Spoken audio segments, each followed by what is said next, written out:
Yeah, very good. Mr. Speaker, the Honourable Phil Goff. Mr. Speaker, this government is now clearly developing a reputation for not only being a shonky government, one that is tarnished by poor ethics and poor behaviour, but also a shaky government. Those two things are connected, of course, Mr. Joyce.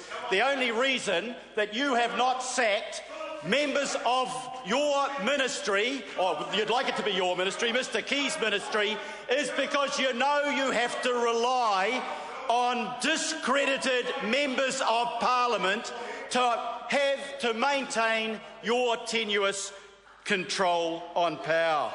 I want to say this. You know a government's in trouble when the call is for the National Party and nobody rises to their feet. You know a national government is in trouble when the acting leader of the House, the leader of this government, Bill English, gets to his feet and can't do 5 minutes, let alone 10 minutes, in defence of the indefensible. And we saw that over John Banks. This is a government that has been there only 5 years and it's lost 7 ministers. 7 ministers. Let's go through the list, shall we? Richard Worth sacked when it was clearly revealed he was sending inappropriate texts to another woman.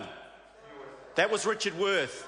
Then there was Pansy Wong, sacked for the inappropriate use of the travel allowance. Richard Worth, Pansy Wong, and Phil Heatley sacked because he was inappropriately using allowances for wine and for travel for his family.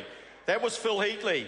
And then you had Nick Smith inappropriately making submissions on behalf of his friend Bronwyn Puller. Quite inappropriate for a minister to do when that person is in conflict with his ministry, and he resigned.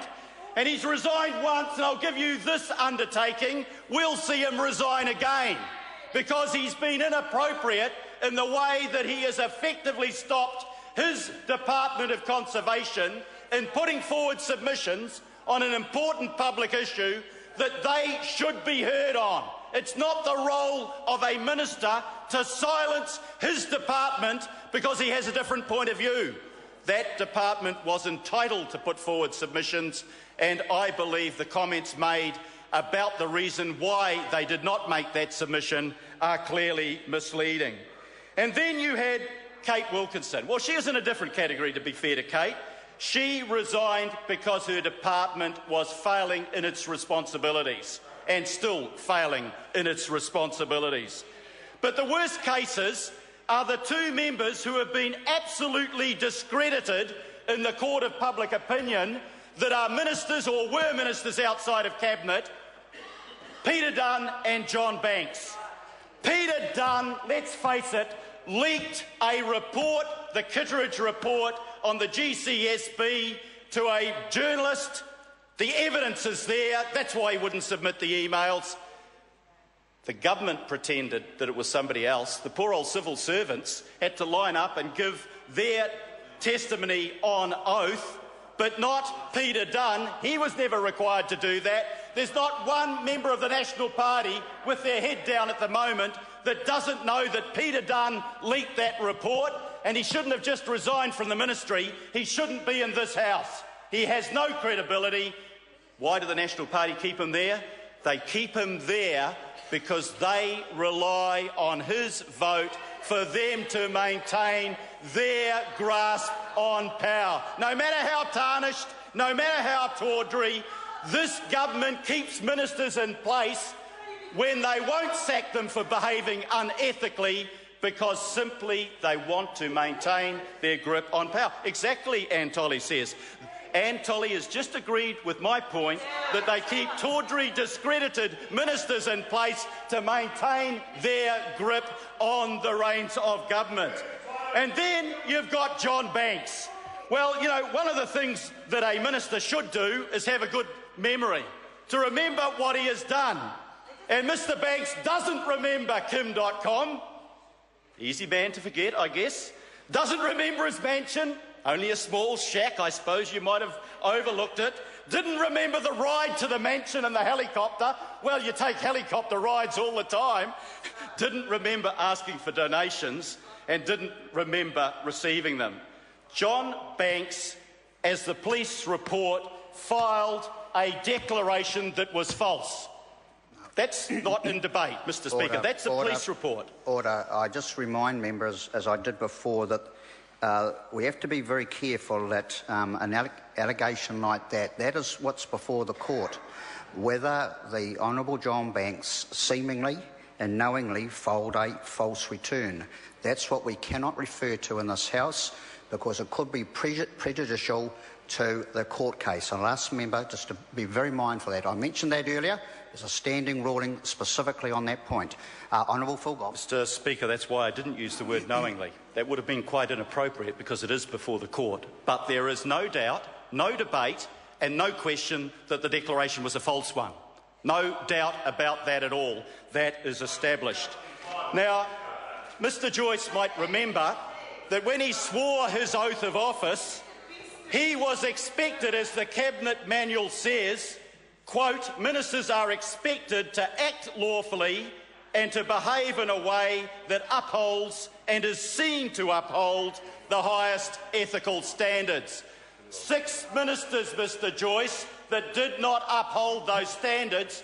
Did the Prime Minister do what he promised when he took office? I expect, he said pompously and self-righteously, high standards from my ministers. If they don't meet the standards I set, then obviously I'll take the action if necessary. Read the full quote, the Prime Minister would say. Well, it wasn't in the quote, unfortunately, but what he was saying, I will take the action when I have no other choice, when everybody else in this country has reached the conclusion that a minister has behaved wrongly, unethically, and sometimes illegally. Only at the end of the day, when he's forced to do it, has the Prime Minister sacked those 6 ministers, each of which behaved unethically. This government has reached the end of its time in office. Already out there in the electorate, people are saying it's time for a change. Keep giggling, Mr. Joyce. Giggle to keep your courage up. But you know that to be the truth. You know that's what the polls say. You know that's what your polls are saying. And you know that's what people are saying out on the street. This government has reached the end of its tenure. It is tarnished. It is tawdry. And what I object most to the Prime Minister's failure to do what he promised, uphold ethical standards, is that this country actually has a good reputation. In Transparency International, it is the country that is the least corrupt country in the world. But you know, Mr. Joyce, that to maintain that reputation, standards have got to be set at the top. And if your ministers don't maintain those standards, then that will filter down through the rest of our society, and we will see a diminishing of the standards that we have long been proud of and we have upheld. This government is not upholding those standards. John Key didn't even read the police report. Can Mr. Joyce, if he's taking the next call, say why the Prime Minister never read the police report? He said, I'm taking Mr. Banks at his word. Well, that's leadership, isn't it? That's leadership, to say, here are the charges against the man, here is the pile of evidence, but no, I won't read the police report because it'll confirm it, and I'll take him at his word. Why didn't he just honestly say, as Anne Tolley admitted to the House, that he's keeping people in ministerial posts because he needs their vote to stay in power? That's what it's about. It's not about taking people at their word. It's not about not being obliged to read the police report. He should have upheld those ethical standards. And John Banks is the man that's on trial in this House because John Banks has not done what he promised the country 5 years ago that he would do: uphold high standards. We have seen low standards. We have never seen lower standards than we're seeing at the moment. Even the way Mr. Banks got into power, he is in this House for one reason: because the National Party gifted him the seat of Epsom because they wanted to rort the political system to get extra people in the House. That's why they put Don Brashen. Don Brash, a former leader of the National Party, John Banks, a former cabinet minister. They put those people into the seat of Epsom to rot the political system, and the public will judge them on that as well. And let's have a quick look at the ACT Party. Once upon a time, well, I've never agreed with the ACT Party. I could at least respect it because it had a principled point of view. It doesn't have a principled point of view now. They are being manipulated as tools of the National Party to keep a national government in power that the people have had a gutsful of and now want to get rid of, Mr Speaker. The ACT Party, the party of Donna Awatiri and David Garrett, they have certainly upheld those standards. This government should go. Mr Speaker. I call the Honourable Stephen Joyce. Mr Speaker. Earth to Phil Goff. The Minister